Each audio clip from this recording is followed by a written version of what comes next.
Dhe vazhdon ajeti, "Awalaysa alladhi khalaqa as-samawati wal arda biqadirin ala an yakhluqa mithlahum bala wa huwa khallaqul alim." A nuk ka forcën ai që ka krijuar qiellin dhe tokën që të krijojë po të njëjtin si ata. Me të vërtetë që është i çditshmi, është krijuesi. Ai cili ndërton gjë më të madhe, gjë komplekse si qielli dhe toka, ai cili krijon të gjithë gjallësat që gjenden ta, siguron furnizimin për ta, siguron mbarvajtjen e rregullt në tokë, nuk lën asnjë boshnik. Dhe zëvendëson herë pas here, kohë pas kohe, krijesat dhe gjallësat që gjenden në tokë, pa pasur çrregullime.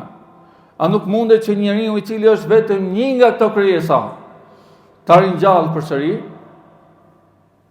Thot Imam Gazaliu bazuar në këtë ajet.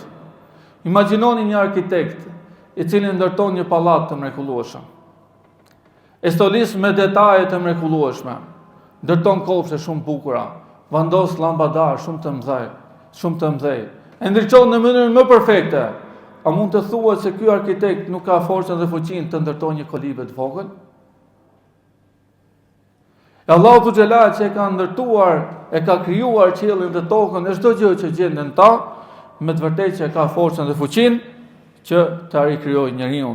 Dhe thot Kurani famlart, "La khalqus samawati wal ardi akbaru min khalqin nas walakin akthara an-nas la ya'lamun." Me të vërtetë që krijimi i qiellit dhe tokës është diçka më delikate, më e madhe se krijimi i njerëzve.